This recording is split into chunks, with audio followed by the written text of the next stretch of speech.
দেখেছি, আমি চক্ষু বন্ধ করলে ভাববে এটা আমার চোখে ভেসে উঠে। কোথায় কাবাডি খেলেছি, কোথায় মারামারি করেছি, কোথায় গুরুকর্ম করেছি, কোথায় চুরি করেছি, ডাকাতি করেছি, স্ত্রী পুত্র কন্যা পরিজনের সাথে কার সাথে কি আচরণ করেছি, এটা ভাবা মাত্র আমার সামনে ছবিগুলো চলে আসে। এত বিষয় নাকি? পিছন আমরা দেখতে পাই, কিন্তু আগামী দিন সকালে আল্লাহ কোথায় আমাদের যে লিখেছে, কারো মুখশ্রী আমি দর্শন করব, কালকে কোন ঘটনা ঘটবে, এটা কোন কোরআনের হাদিসের ব্যাখ্যায় আসে না। কথা বলে এখানে কমা ব্যবহার করেছেন, উপসংহারে যে কথাটি তার অত্যন্ত জোরালো, এই কথাটা অত্যন্ত কঠিন একটি বিষয়। আমি পিছন দেখতে চাই না, আমি সামনে দেখতে চাই। কথাটা বুঝতে পারছেন? কালকে কি ঘটবে, কালকে কি আহার, এটা আমি কিভাবে দেখতে পারবো, বুঝতে পারবো, এই বিষয়টি আমাকে পরিষ্কার করতে হবে। তো আমার বাবাজি বলেছেন, প্রশ্ন শুনতে যদি ভুল করেন, জবাব দিতে ভুল হতে পারে। আমি দুইটি হাকিকাত এখানে বলার চেষ্টা করব। প্রশ্নের জবাবে যাওয়ার আগে আমরা যারা মুসলমান, তারা ঘর থেকে পুরুষ লোকে ডাইন কদম আগে দিই নাকি? ডাইন পা আগে দিই না? দেওয়ার সময় কি বলি? বিসমিল্লাহির রহমানির রহিম। খাইতে কর্ম করতে ঘর থেকে বাহির হইতে আমরা খোদাকে আগে রাখি না খোদাকে পিছিয়ে রাখি? আগে রাখি। পবিত্র কোরআন শরীফে বলেছেন কেবলা দুটি, একটা হাকিকি কেবলা, একটা হচ্ছে মেজাজি কেবলা। মেজাজি কেবলা হচ্ছে বাইতুল্লাহ শরীফ, পবিত্র কাবা ঘর।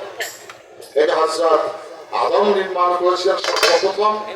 আরব দেশে ধূলিঝড় হইতে হইতে এটা লুপ্ত হয়ে যায়। আল্লাহর একজন মনোনীত নবী পৃথিবীতে এলেন, নাম তার হযরত ইব্রাহিম খলিলুল্লাহ।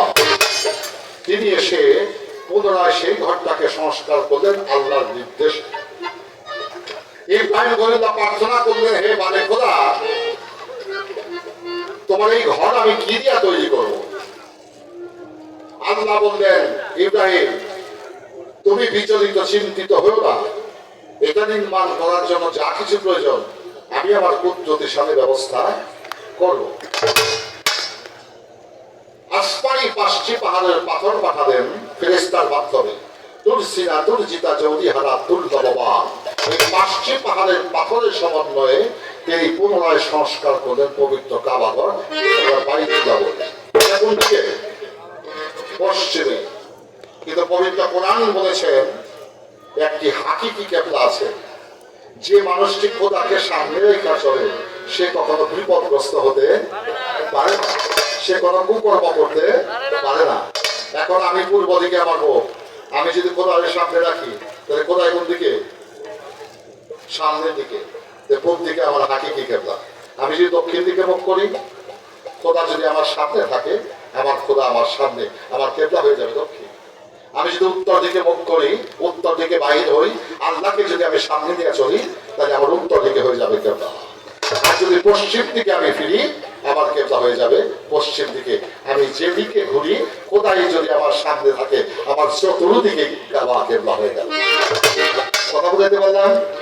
কি বলেন? আচ্ছা, এবার আসা যাক কি বলেছেন। নূরে নিরে দুইটি নিহার, কোন দিকে ঠিক রাখা যায়? একদিকে রাখলে নজর, আরেক দিকে অন্ধকার।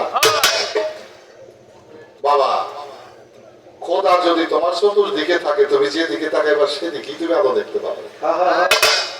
এখন প্রশ্ন করেছেন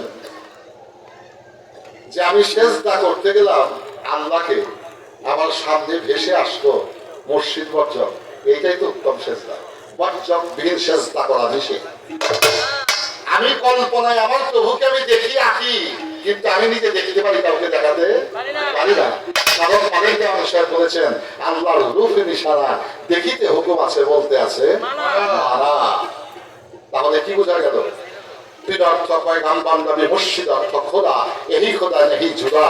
বাজান, মুর্শিদ আল্লাহ নয়, কিন্তু আল্লাহ থেকে জুদাও নয়। মুর্শিদ আল্লাহ নয়, আল্লাহ থেকে জুদাও নহে। তাই লালন সাহেজি এতে গানে আছে, যে মুর্শিদ সেই তো রাসূল, খোদাও সে হয়, এই কথা লালন কয় না কোরআনে কয়।